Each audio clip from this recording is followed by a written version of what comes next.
Hello friends, environment की इस class में हम आगे बढ़ेंगे।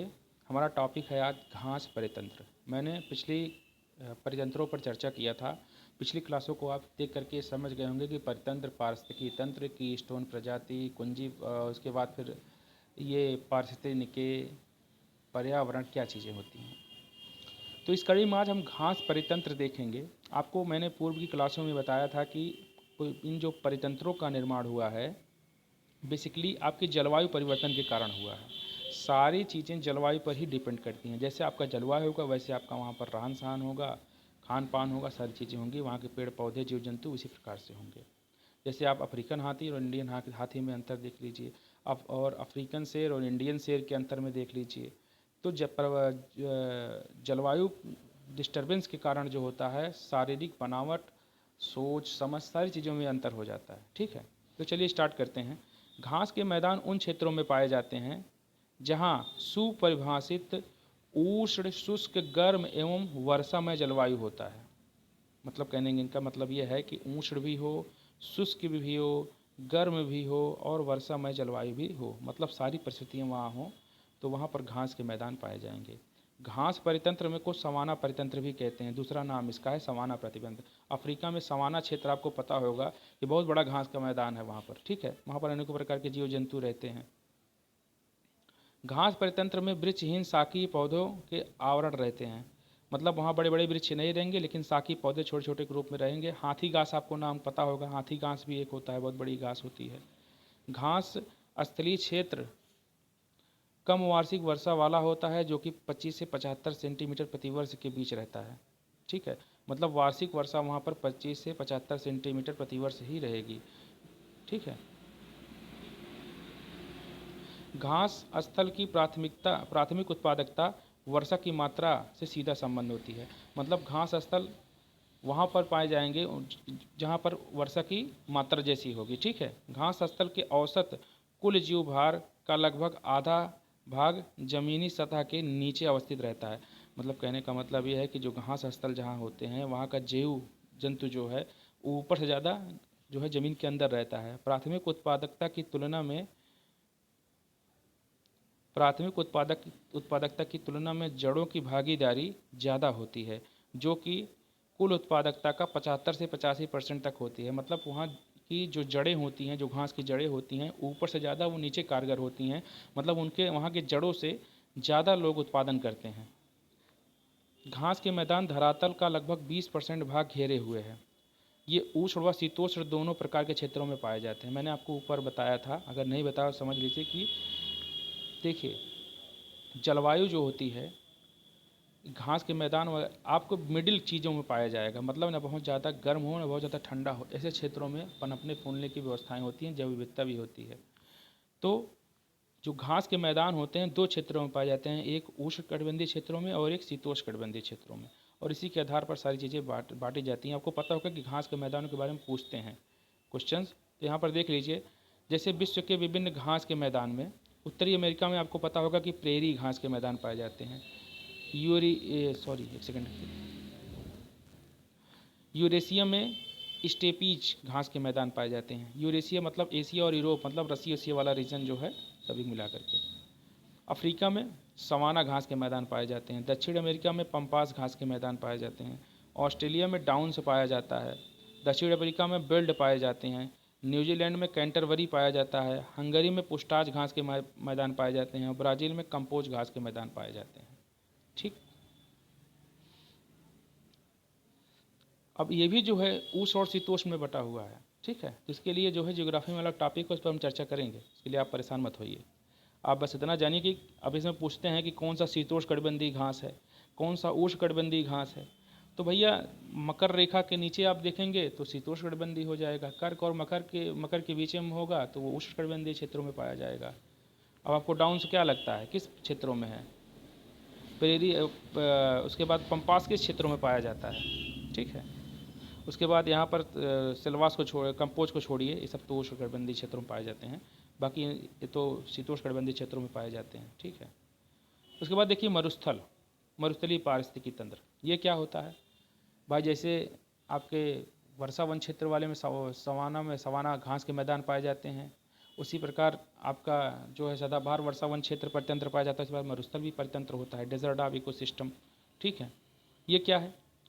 तापमान के आधार पर मरुभूमि को गर्म मरुभूमि या ठंडी मरुभूमि दो प्रकार के विभाजित किया गया। देखिए बात ऐसी है, इनका कहने का मतलब यह है कि पूरे विश्व में मरुस्थल भी पाए जाते हैं। मरुस्थल दो प्रकार के होते हैं, एक ठंडी मरुस्थल और एक गर्म मरुस्थल। ठंडे मरुस्थल को हम बोलते हैं जो है कोल्ड डिजर्ट, और गर्म मरुस्थल को बोलते हैं हम जो है उसको वो गर्म को मरुभूमि भी कहते हैं। ठंडी और गर्म आप यही जानिए, छोड़िए इसको। अधिकतर मरुस्थल उत्तरी एवं दक्षिणी गोलार्धों के उष्णकटिबंधीय कर्क और मकर रेखा के पास महाद्वीपों के पश्चिमी तट पर 15 से 35 अक्षांश पर पाए जाते हैं। कहने का मतलब यह है इनका कि जितने भी मरुस्थल अधिकांश मात्रा में पाए जाते हैं वो महाद्वीपों के पश्चिमी तटों पर पाए जाते हैं, पहली चीज़ जान लीजिए। दूसरा कंडीशन ये कह रहा है कि 15 से 35 डिग्री अक्षांश के आसपास पाए जाते हैं। ठीक है,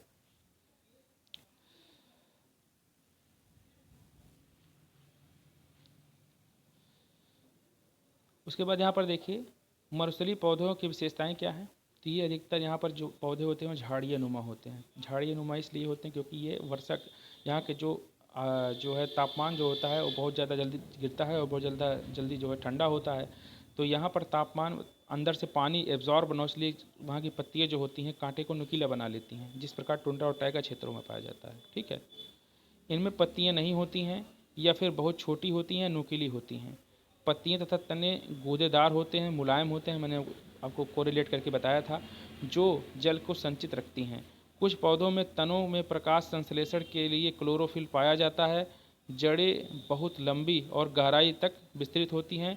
प्रमुख पौधे नागफनी, बबूल और यूफोरबिया आदि होती हैं। ठीक, इतना आगे बढ़िए। चलिए, मरुस्थलीय क्षेत्र की भौतिक विशेषताएं क्या हैं। यहाँ वर्षा जो वार्षिक होगी वो 30 सेंटीमीटर होगी, और वो था 25 से 75 सेंटीमीटर। कहाँ पर? घास के मैदानों में। 50 से 75 कर लीजिए, 50 से 75 के बीच घास के मैदान थे। तो यहाँ पर जो है 30 सेंटीमीटर तक वार्षिक वर्षा होती है। मरुस्थल में दिन का तापमान बहुत अधिक और रात का तापमान बहुत कम होता है, मैंने अभी ऊपर बताया आपको। उसके बाद मरुस्थल मृदा बलुई एवं लवड़ी होती है।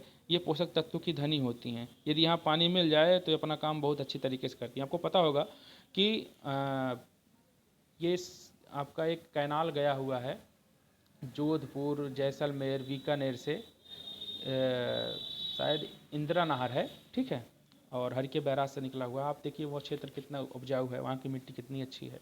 ठीक है, मरुस्थलीय परितंत्र में जैव संख्या कम होती है, जीवों की संख्या कम होती है, जबकि घास के मैदानों में आपने पढ़ा था कि ऊपर से ज़्यादा नीचे जो होते हैं जीव होते हैं, और इनका जीव भार अधिक होता है ऊपर की अपेक्षा। ठीक है, जड़ें ज़्यादा कारगर होती हैं। जड़ों में जो यहाँ के जो जड़ों ये जड़ युक्त खाना पोषक तत्वों को जो है यहाँ पर ज़्यादा प्रभावशाली होता है। कहाँ पर?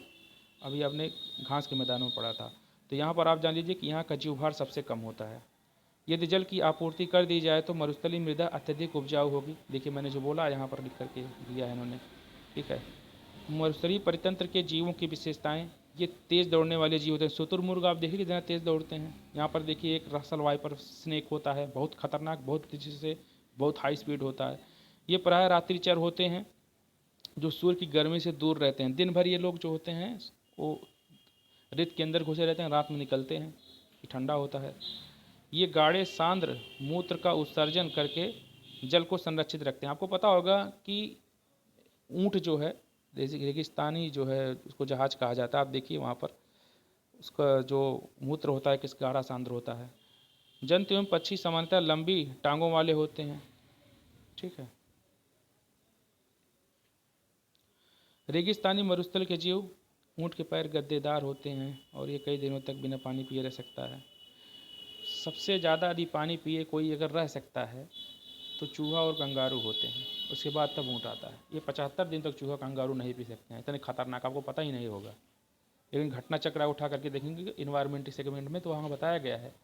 और ये ठोस मूत्र का त्याग करते हैं, मतलब कंगारू और चूहे जो होते हैं ठोस मूत्र का त्याग करते हैं। तो ये चीज़ जानकारी नहीं थी किसी को भाई, अगर होगी तो भाई कमेंट में करिएगा। जंगली गधा, लोमड़ी, ग्रेट गेचल, great Indian bustard, black buck. Great Indian bustard आप लिख के बताइए कहाँ का वो राष्ट्रीय जीव है, हिरन, ऊंट, सांप, बिच्छू, छिपकली आदि। ठीक है। शीत मरुस्थल में क्या है? शीत मरुस्थल का उदाहरण आप जानते हैं कहाँ पे है? दक्षिण अफ्रीका में है। वो मरुस्थल का नाम पहले तो जो ये गर्म मरुस्थल है उसको बोलते हैं सहारा मरुस्थल, और दक्षिण अफ्रीका में एक मरुस्थल है, अभी यार नाम नहीं याद आ रहा है मुझको, क्योंकि हमारा दिमाग 2-3 दिन से सही नहीं चल रहा है, इसलिए दिक्कत हो रही है। तो शीत मरुस्थल जो है अभी याद बता देंगे आपको। शीत मरुस्थल जीव में जैसे चीर है, हिम तेंदुआ है, जंगली याक है, शुतुरमुर्ग भी यहीं का शीत मरुस्थल का ही है। ठीक है। उसके बाद याक है, एशियाटिक आईबैक है, भूरा भालू है, किंगयांग है, नेक्ड क्रेन है आदि है। कालाहारी मरुस्थल देखिए याद आ गया, कालाहारी मरुस्थल जो है अफ्रीका में है। ठीक। तो ये मरुस्थलीय परितंत्र हो गए। उसके बाद यहाँ देखिए टुंड्रा परितंत्र। तो कल हम टुंड्रा और टाइगा परितंत्र देखेंगे। आपको पता होगा कि टुंड्रा और टाइगा जो है 66.5 डिग्री के आसपास जो होता है क्षेत्रों में पाया जाता है। इसको कल देखा जाएगा, अक्षांशीय विस्तारित देखा जाए तो। ठीक है। और बाकी आपको इसी मरुस्थलों के बारे में पता हो गया कि 15 से 35 डिग्री अक्षांश पर जो है इन क्षेत्रों में ये पाया जाता है। ठीक है। और सारी चीज़ें आप रिवाइज करते रहिए, क्योंकि फिर आगे जो होगा हम लेकर के क्लास आते रहेंगे। जय हिंद, जय भारत, नमस्कार।